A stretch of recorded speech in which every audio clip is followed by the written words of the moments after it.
Welcome to the Friday show with M Maggi.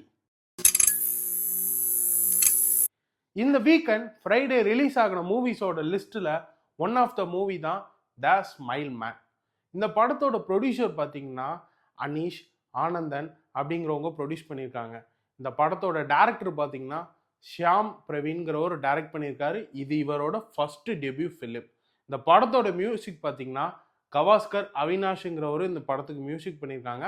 இந்த படத்தோட editor பார்த்தீங்கன்னா சான் லோகேஷ்ங்கிறவர் இந்த படத்தை எடிட் பண்ணியிருக்காரு. சரி, இந்த படத்தை நான் இன்னைக்கு போய் பார்த்தேன். இந்த படம் எப்படி இருக்குன்னு பார்க்கலாமா? ஸ்மைல் மேன் இந்த படம் வந்து பார்க்கும்போது எப்படின்னா, இந்த போர் தொழில், அதாவது அசோக் செல்வன் சரத்குமார் 2 பேர் சேர்ந்து ஒரு படம் பண்ணியிருப்பாங்க. அதுதான் அவரோட இதுக்கு பிஃபோரோட மூவி. சரிங்களா?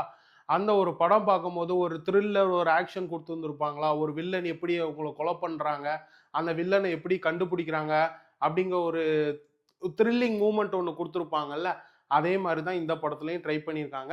ஒர்க் அவுட் ஆயிருக்கு, நல்லா தான் இருக்கு. அதாவது ஸ்மைல் மேனுங்கிற அந்த டாப்பிக்கு ஏற்ற மாதிரி தான் இந்த படமும். எப்படின்னா, இந்த கில்லர் வந்து ஒவ்வொருத்தங்களையும் அதாவது கில் பண்ணும் போது இந்த வாய் பகுதி இருக்கு பார்த்தீங்களா, அதை வந்து செதைச்சி அந்த இடத்துல ஸ்மைலிங்கிற மாதிரி ஒரு ஸ்டிக்கர் ஒட்டிட்டு போவாங்க. அதுதான் இந்த படத்தோட டாப்பிக்காக அந்த படத்தில் வச்சுருக்காங்க. ராட்சசன், போர் தொழில், இந்த ஜோனரில் வர்றதான் இந்த மூவி. எப்படின்னா, நம்ம ஒவ்வொருத்தவங்களுக்கும் ஒவ்வொரு இன்சிடென்ட் வந்து நம்ம மனசார பாதிக்கப்படுவோம்ல, அதே மாதிரி இதுலேயும் ஒரு வில்லன் இருக்காரு. அவரும் ஒரு இன்சிடென்ட்னால பாதிக்கப்பட்டிருக்காரு. அவர் அப்படி பாதிக்கப்பட்டனால இப்படி ஒரு சைக்கோ கில்லிங்கா அவர் மாறுறாரு. அப்படி மாறி அவர் நிறைய கொலை பண்றாரு. சரிங்களா? இதுல வந்து சரத்குமார் வந்து ஒரு போலீஸ் ஆஃபீஸரா இருக்கிறாங்க. ஸோ பழைய டைம்ல சரத்குமார் தான் இந்த கேஸை வந்து ஹேண்டில் பண்ணியிருக்காங்க. அந்த டைம்ல வந்து இந்த கேஸ் வந்து விக்டிம் அவங்களால பிடிக்க முடியல. அந்த கேஸ் அப்படியே ட்ராப் அவுட் ஆயிடுச்சு.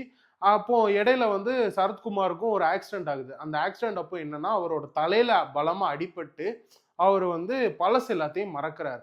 அவருக்கு அப்பப்போ ஒரு சில விஷயங்கள் ஞாபகம் வரும். அவர் என்ன பண்றாருன்னா, அது அப்பப்போ ஞாபகம் வருத ஒரு நோட்ல வந்து அவர் அதை கண்டென்ட்டை எழுதி வைக்கிறாரு. இது அப்பப்போ வர்றதெல்லாம் எழுதி வச்சு அதை ஒரு ஸ்டோர் பண்ணி வைக்கிறாங்க. சரிங்களா? இப்படி போகுது. அப்போ அந்த கொலைகள் எதுவுமே தொடரல, கொலைகள் நடக்கவே இல்லை, அப்படியே விட்டுட்டாங்க.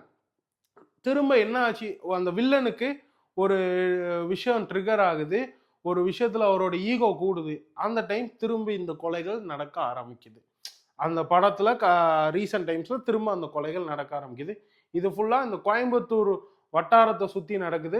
அதுக்கு கோயம்புத்தூர் வட்டாரம் அந்த ஸ்லாங் எல்லாமே அவங்க எடுக்கல. அந்த அது அது அந்த கதை கொண்டு போறதுக்கு எப்படி கொண்டு போகணுமோ அந்த மாதிரி இதை கொண்டு போயிருக்காங்க. இந்த கொலைகள் திரும்ப நடக்குது. ஸோ போலீஸ் ஆஃபீஸர் எல்லாமே திணறாங்க.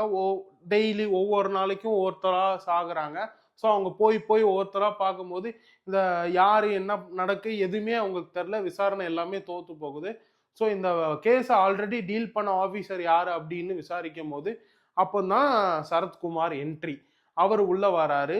சரத்குமார் வந்து இந்த கேஸை திரும்ப கையில் எடுத்து ஹேண்டில் பண்ண ஆரம்பிக்காங்க. இந்த கேஸ் அவர் எப்படி ஹேண்டில் பண்ணுறாரு, அந்த வில்லனை எப்படி பிடிக்கிறாரு, அவருக்கு என்ன ஃப்ளாஷ்பேக் இருக்கு, அவர் எதனால இந்த மாதிரி சைக்கோ கில்லிங் ஆகினாரு அப்படிங்கிறத பத்தி சொல்லப்பட்ட படம் தான் இந்த ஸ்மைல் மேன்.